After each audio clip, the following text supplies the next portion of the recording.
What is up, Sideways fam? Welcome back to the channel. Today we're going to be working on Carlos's Mk3. This is going to be, I believe, his third video. This is another one of our fully built head 1.5 JZ setups that we typically do. So very similar to Trevor's setup, but this one's going to have a 81 AR on it with a 68-65. Trevor's had a 98 AR on it. They're both open scroll. We've yet to be able to get any twin scrolls from comp. I guess the whole foundry thing is just kind of messed up right now.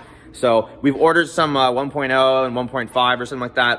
Other rear housings that we'll be playing with later on, but for now, we're just kind of run with it anyway. So a lot of changes from last video. Let me go ahead and show you everything that was done and kind of get you into where we are right now. Dang, Carlos, you get that custom one-piece pipe, dude? Way better than my car. I'm jelly. So we are way farther than we were last time. We're actually ready to start this morning. Danny's going to be here in a few minutes, doing a little bit of fuse box stuff. We have the headlights staying on and a couple other weird things, but this is all good to go. Still got to delete all this stuff in here and get all that stuff all tucked away. Power steering is done with the Powerhouse Racing little assembly that we always do in all our cars. Fuel pressure stuff is already all hooked up. We got the 1.5J cover on, coil packs are in, new plugs, got a brand new front cover so everything can look nice and pretty. Gave him my LS400 clutch fan with the got him a 7M GTE clutch fan blade with a LS400 clutch. I guess this is the combination that everyone's been running. We went ahead and made him a stainless steel intake with the brand new drift motion filter. This is their long ram filter.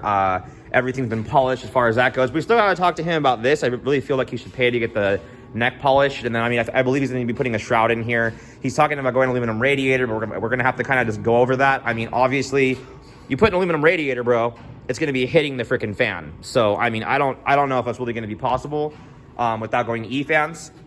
And that's why we didn't wire it for E-fans initially, because Mk3s have really bad overheating issues.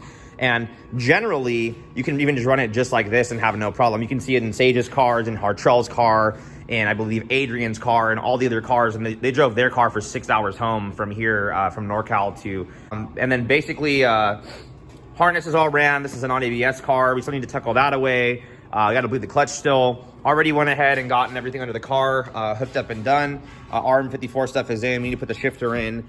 His BTI is mounted. Let me show you. You can see the RM54 is in. BTI display is already installed. His interior is super clean. We got to get everything back in the glove box. ECU stuff's all mounted underneath. And then in the back here, we're working on battery location. We're gonna make all this stuff look really nice and cool, but for now, we've already gotten the fuel pump stuff going, my relay kit going, and battery box mounted. Caden's already modified this. I will show you later on how he made all this stuff fit and how badass it's gonna look at the end.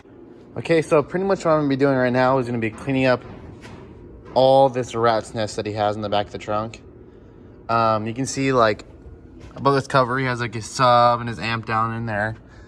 But all I want to do for him is, you know, since he's a close friend and all that stuff, I mean, his interior and his Mk3 is immaculate. The first one I've ever seen with an uncracked dash and unripped seats. So, gonna pretty much hide all of his wiring underneath this cover so that when he closes it, you can't tell any of this stuff is here. And then what I've already done is I've bolted down the battery box. And it's kind of ugly right now, but I trimmed his carpet back and then some of this little, like, liner here. And then when it closes, it's gonna perfectly, you know, go down and then hide this, and then I mounted this here to keep it up so it's not all floppy. But yeah, so I'm gonna get that done, and then I'll show you guys when I'm done. And boom, there it is, all looking pretty. I gotta put the battery little cover on top of that, but you can see the fuel pump wiring is ran through here, on there. Here's his two relays. I had to have them, you know, just because the fuel pump is on this side and the battery's over there. I had to, like, make it look like this, but not too bad. Got it mounted there. Got them all mounted with their little, like, loops here. And then even did his amp wiring or whatever this crap is. But then, yeah, and then when you close it, hold on, and put this up, it looks like this. So, super pretty still. He still has his sub back there. It's not all tilted, and, like, whenever you take out the big spare tire, they kind of get tilted, so I just put a small one in there for him. But then, yeah, I mean, you clean out the trunk and all that junk out, you still have a functioning trunk that I'm sure he can still put his target top in. But yeah, lift it up. There's like the battery, how I had to get all the carpet out, lift it up. then there's all the wiring that no one will see. So pretty happy with it. Going over real quick too, a couple things so people can kind of know too. This is running the Hypergate from Turbo Smart. This is a 45, their sleeper design one. 3-inch downpipe. This is the AEM wideband setup on here to hook it up to the ECU directly. Everything's going to be disconnectable. We've got the boost controller hooked up. Brand new water pump, brand new crank collar, brand new timing belt, brand new seals, brand new everything. Got our FMS 1200s installed in this thing, as we can see right there. Oh, there you go. And yeah, overall, we're looking really, really good. So we're going to go ahead and get right into getting the car started. We have something really special for you guys we're going to be putting in here. That's going to be one of our new products we're going to be producing as well. And let's get it. So our buddy Dyno Dan the Man's over here. Going to get Carlos's car started. Let's check for first startup. Yeah.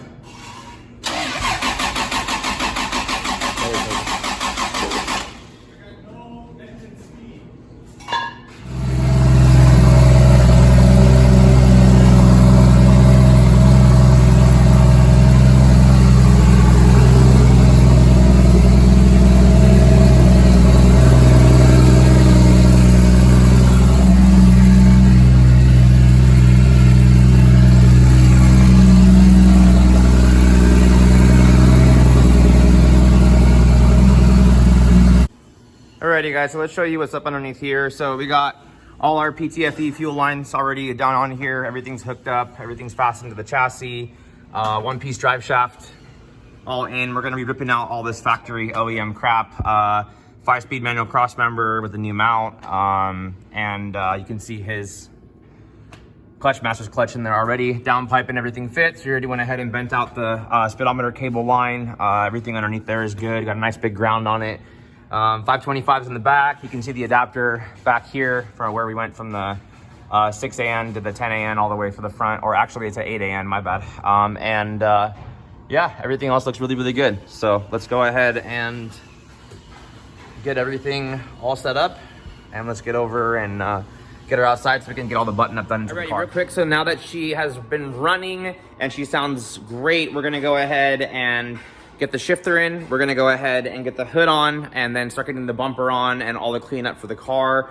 We've already gone ahead and finished the exhaust work. It's just gonna be a straight pipe out the back of the car. And I guess the customer has like a HKS high power is gonna put on it for now. But I mean, the car had 2-inch piping and some janky exhaust. So now we got full 3-inch the whole way back. So let me go ahead and get all this stuff put together. We're gonna get our outside, kind of move some cars around because we need more floor space in here to work and be able to clean up a little bit. And then Monday will be dyno. So, I mean, I'll piece everything together up until this point. We'll do a quick little flyby before dyno in the morning. Already has pump gas in it, so we'll go do 91, E85, 2-step in the evening, all the other good stuff. We still got to pull the tack out. If you guys haven't seen my video about the tack bypass for the NA chassis to GTE, it is up online. I will try to remember to link it in this video as well, just so that if you're doing this kind of conversion, you don't want to spend the money on a tack adapter and a bunch of other crazy that you have to do to get it working in the car. You do have to know how to do this, and it's a super, super OG, super cool thing to learn. So without any more lollygagging, let me get it done. Alrighty guys, so it's the morning of dyno and we are in Mk3 Carlos's car. I'm going to be going ahead and pulling apart his dash right now because we need to go ahead and get this tack working. Since this was an NA car, you will have to do a GTE conversion. I will link in the video how to do this for your NA Mk3 Supras when you're doing a GTE conversion. So from distributor with spark plug wires to a individual coil pack style engine. You will have to do this for like SC300s, Mark IV Supras, that were NA, that were going GTE, and it's kind of like a quick mod. You got to pull it all apart, pull the whole cluster apart, then you got to solder a resistor out inside and put a wire in between, or you can solder a different resistor if you want it to be like absolutely perfect. But it's worked pretty well for every time that we've done it. This is going to be the cheapest way to get it done without having to buy a tack adapter. This is probably about a $120 fix then for you guys. So let me go ahead and get this done real quick. I'm going to get it out. I'll show you a real brief kind of me doing it, and then you guys can watch my other video to go ahead and see how to do it. Thank you. All right, so the whole entire clutch is pulled apart, bolts everywhere, tack is out, and you can see right here the mod. You just put a wire in between this resistor right here, which is on the back side here. So let's go ahead and put it back together and see if it works. Alrighty guys, so we just arrived at Pepsi USA right now. Got a bunch of cool cars here, and even a Chaser right here, this beautiful Chaser. We'll go do a little bit of walk around on that right now in a few minutes, but Carlos's car is on the dyno. Already jacked everything up. Went ahead and pulled our top cover off. We're gonna go ahead and do lock in the timing right now, and knock sensors are already installed so he can get everything in his ear while he's tuning, and we'll get rolling right now.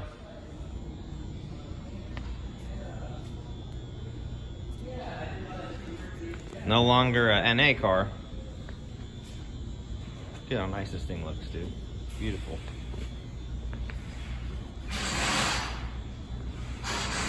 Looks way better with the cover on it. We'll get that on later after we get on the boost. But all hooked up.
Pump gas is done. 12 psi, 11.5 psi, making 470 horsepower with 333 torque. Well, that went over really, really well. So super happy with the graph and how it looks on pump gas. We're pumping out the 91 right now. Gonna go ahead and get the E85 in. We got 12 gallons of E85 over here already waiting to go in. So as soon as that's done draining, we'll hook up the fuel system back up and go ahead and get it in there. Alrighty guys, so E85 is going in. Gotta go ahead and hook the line back up on the regulator. But we just went ahead and talked to the customer right now, informed him that we're going to be about 520 on E85 at the same boost. Once we put the E85 in, well, it's already in, but once we go ahead and do the pull, because the gain's about 60 horsepower typically once we do the changeover from 91 to E85. So he's now getting greedy with the power and wants to go probably for like 600 now, even though the initial plan was 500. So I'm kind of aiming a little bit more towards 550. Because obviously we like to under-promise and overachieve as always with everybody. Got these things in because this thing is freaking loud. I had no idea that was the head work. It was really just going to open everything up and be even more loud than it typically ever is. So yeah, he's definitely going to need that muffler and the resonator that he's got at home for this thing. So Danny's going to go ahead and do the pull. We're going to see what it does at that 11.5 pounds or whatever the deal is, or 10.5 pounds. I told him that we would get him to 14 and that I would call him. My estimate is going to be about 550 at 14 pounds. Which is amazing. I mean, that's why we did the build head in the first place.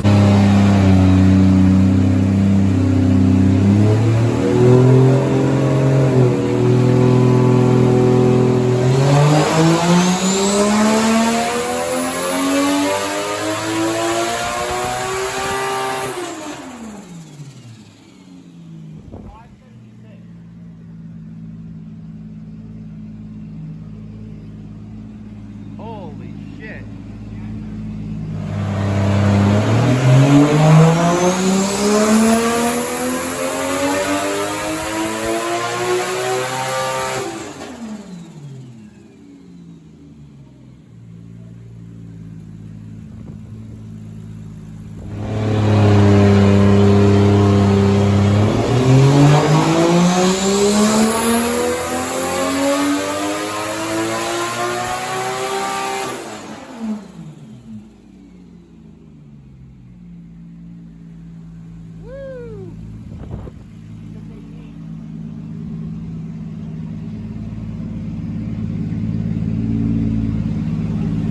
Alrighty guys, so another dyno day completed. What a great day.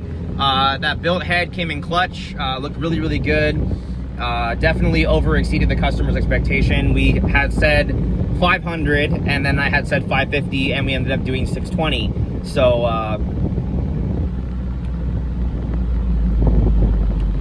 that's kind of what I think about that. So Danny's gonna be heading to the shop later on. We'll be setting up two-step, finishing up the car. Got a few little surprises for you guys on the finish work when it's done. And yeah, let's get to the shop and get it all done.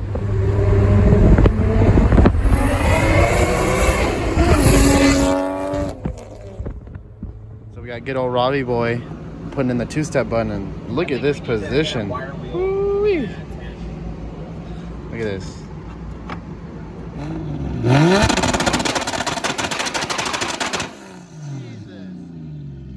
Alrighty guys, so I hope you guys enjoyed this video today. Dyno went great. Everything ended up being better than we expected. Definitely over achieved on the expectation side of everything. Carlos is super stoked. Christian's super stoked. Everyone's super happy. Two-step is super crazy. It looks fucking great. So, so next time guys, peace.